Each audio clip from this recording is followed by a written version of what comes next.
বাগুইআটি নেতাজি মূর্তি পাদদেশে এবিভিপির পক্ষ থেকে প্রতিবাদ এবং মোমবাতি হাতে নিয়ে বুদ্ধিজীবীরা কোথায়, মূলত এই দাবি নিয়েই এবিভিপির প্রতিবাদ। মালদহের চাঁচলে তৃণমূল ছাত্র পরিষদের দ্বারা রবীন্দ্রনাথ ঠাকুরের অপমানের বিরুদ্ধে এবিভিপির পূর্ব কলকাতা জেলার পক্ষ থেকে প্রতিবাদ কর্মসূচি পালিত হয়। মালদহের চাঁচল কলেজে যেইভাবে টিএমসিপি ছাত্র পরিষদের নেতৃত্বে কিভাবে রবীন্দ্রনাথ ঠাকুরের ছবি বানানো হয়েছে, সেখানে দাঁড়িয়ে তার দল তাকে বহিষ্ঠ করেছে। এখনও পর্যন্ত তাকে অ্যারেস্ট করা হয়নি। বাংলাদেশি কায়দায় বাংলার গর্ব বিশ্বকবি রবীন্দ্রনাথ ঠাকুরের অপমান করেছে টিএমসিপির ছাত্র পরিষদ। রাজ্যের মুখ্যমন্ত্রী মুখে কুলু পেতে বসে আছে, সেই মতো বুদ্ধিজীবীরা কোথায়? এবিভিপি ছাত্র পরিষদ মোমবাতি নিয়ে বাগুইআটির রাস্তায় বেরিয়েছে বুদ্ধিজীবীদের খোঁজার জন্য।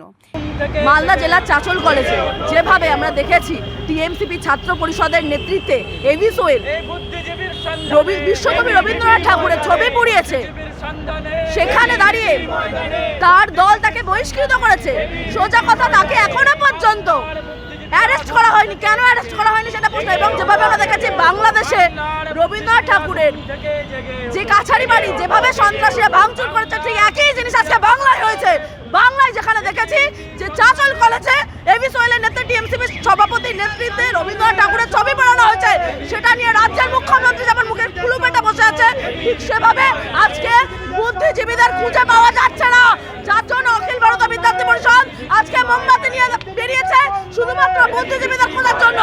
আজকে তারা রবীন্দ্রনাথ, যেখানে বিশ্বকবি, যেখানে বাংলার গর্ব, দেশের গর্ব, বিশ্বকবি রবীন্দ্রনাথ ঠাকুরের ছবি পড়ানো হয়েছে, সেটা নিয়ে রাজ্যের মুখ্যমন্ত্রী রাস্তায় নামছে না। আর যার নেতৃত্বে রবীন্দ্রনাথ ঠাকুরের ছবি পড়ানো হয়েছে, অখিল ভারতীয় বিদ্যার্থী পরিষদ চাইছে সে অ্যারেস্ট হোক, কারণ সে এখনো পর্যন্ত বুক ফুলিয়ে রাস্তায় ঘুরে বেড়াচ্ছে। আর রাজ্যের মুখ্যমন্ত্রী যেভাবে বাংলা বাঙালির এত অস্মিতার কথা বলে, সেখানে দাঁড়িয়ে রবীন্দ্রনাথ ঠাকুর কি বাঙালি না? সেটা রাজ্যের মুখ্যমন্ত্রীকে প্রশ্ন, সেটা রাজ্যের বুদ্ধিজীবীদের প্রশ্ন। রবীন্দ্রনাথ ঠাকুরকে বহিরাগত, যার জন্য আজকে বুদ্ধিজীবীরা রাস্তায় নামছে না, মমতা ব্যানার্জি রাস্তায় নামছে না। কিসের জন্য? রবীন্দ্রনাথ ঠাকুরের বাংলার গল্প, বাংলা বাঙালির অস্মিতা নিয়ে যদি এরকমই করে থাকেন, কারণ আমরা জানি। ক্যামেরায় বিশ্বজিৎ বিশ্বাসের সঙ্গে আমি রিঙ্কি, নিউজ কলকাতা 24।